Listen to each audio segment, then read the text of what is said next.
जय जिनेन्द्र। आज जानेंगे कहानी ऋषभदत्त मुनि और देवानंदा साध्वी की। कुंडनपुर नगर में ब्राह्मण कुंड नाम का एक उपनगर था।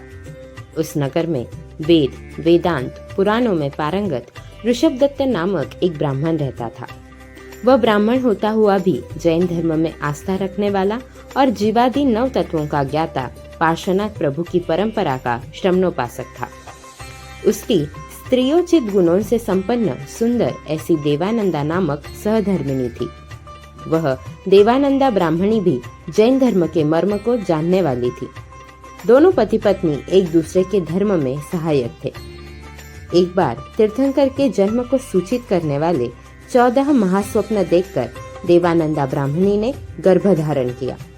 ब्राह्मण दंपति तीर्थंकर की आत्मा को अपने गर्भ में आया जानकर खुशी से झूम उठी, परंतु उनकी यह खुशी क्षणिक ही रही। ऋषभदत्त और देवानंदा आर्थिक आदि सभी दृष्टि से संपन्न थे, परंतु ब्राह्मण कुल भिक्षुक कुल होता है और तीर्थंकर का जन्म क्षत्रिय कुल में ही होता है, भिक्षुक कुल में नहीं। अतः गर्भकाल की 82 रात्रि पूर्ण होते ही शक्रेंद्र का आसन चलायमान हुआ। उन्होंने अवधि ज्ञान से जाना कि प्रभु भिक्षुक कुल में उत्पन्न हुए हैं। अनंत काल के पश्चात ऐसी अनहोनी घटना घटित हुई है, परंतु उनका जन्म उस कुल में नहीं, इसलिए तुरंत ही हरिनगमेशी देव को आज्ञा दी। हरिनगमेशी देव ने तुरंत ही देवानंदा ब्राह्मणी की कुक्षी से गर्भ को लेकर उसी नगर में स्थित क्षत्रिय कुंड नगर में सिद्धार्थ महाराजा की पत्नी त्रिशला क्षत्रियानी के कुक्षी में रखा। त्रिशला महारानी ने तीर्थंकर के जन्म को सूचित करने वाले 14 महास्वप्न देखे।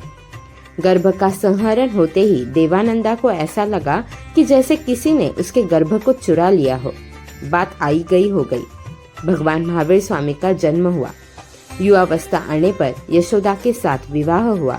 फिर भगवान ने दीक्षा ग्रहण की। दीक्षा लेकर कठोर तप करके केवल ज्ञान प्राप्त किया।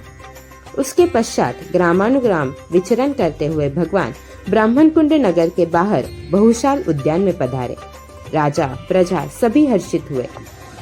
भगवान के दर्शन करने और वाणी सुनने हेतु जनता उमड़ पड़ी।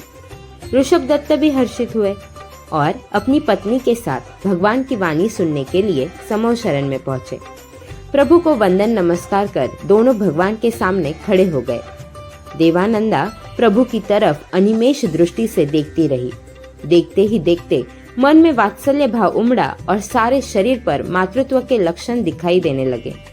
भरी परिषद में देवानंदा की ऐसी स्थिति देखकर गौतम स्वामी ने भगवान से पूछा, प्रभु, देवानंदा की ऐसी स्थिति क्यों हुई?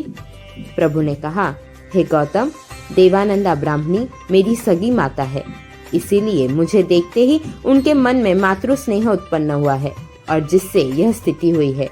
फिर विस्तार से पूरी बात बताई।